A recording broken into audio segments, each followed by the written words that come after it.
Hoy voy a hablar sobre los derechos de tres grupos prioritarios reconocidos en la Constitución del Ecuador. Específicamente voy a hablar sobre personas en movilidad humana, sobre mujeres embarazadas y sobre niños, niñas y adolescentes. Estos grupos reciben protección especial porque enfrentan situaciones de vulnerabilidad. Veamos qué dice nuestra Carta Magna al respecto. Primero voy a hablar sobre los derechos de movilidad humana. Podemos hablar sobre el artículo 40, el artículo 41 y el artículo 42. El artículo 40 nos habla sobre derechos a migrar y a la no criminalización. Esto nos habla sobre protección a ecuatorianos en el exterior, sobre prohibición de discriminación por migración.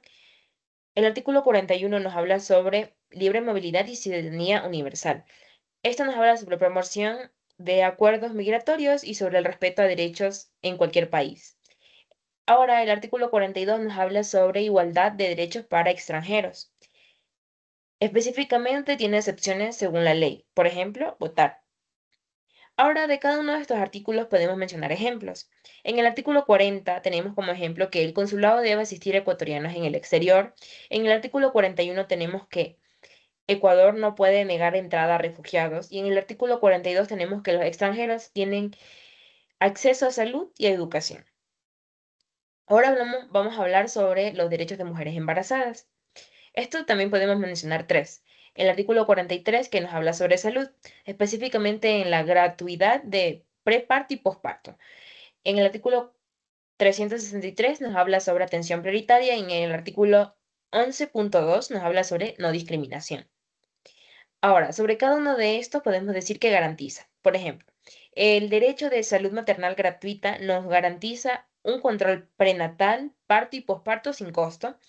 El derecho de prioridad en la salud nos garantiza la atención inmediata en hospitales públicos y el derecho de protección laboral nos garantiza la prohibición de despido por embarazo. Ahora vamos a hablar sobre los derechos de niñas, niños y adolescentes. Podemos mencionar tres, de igual manera, el artículo 44, el 45 y el 46. El 44 nos habla sobre derechos básicos, sobre la educación gratuita, sobre la salud integral y sobre la protección familiar. El artículo 45 nos habla sobre protección especial. Podemos hablar de que está en contra de abuso sexual, en contra de explotación laboral y en contra de adicciones. Y el artículo 46 nos habla sobre intereses superiores del niño. Esto quiere decir que ponen en prioridad sus derechos en las políticas públicas. Asimismo, de estos podemos mencionar ejemplos. En los derechos de niños, niñas y adolescentes, en el artículo 44 podemos hablar sobre una matrícula obligatoria en escuelas públicas. En el artículo 45 podemos hablar sobre la prohibición del trabajo infantil porque es peligroso. Y en el artículo 46 podemos hablar sobre adopciones reguladas por tribunales especializados. Ahora, como conclusión, podemos decir que la Constitución del Ecuador reconoce que estos grupos necesitan derechos específicos para vivir con dignidad.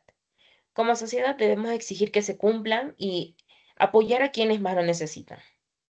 Gracias.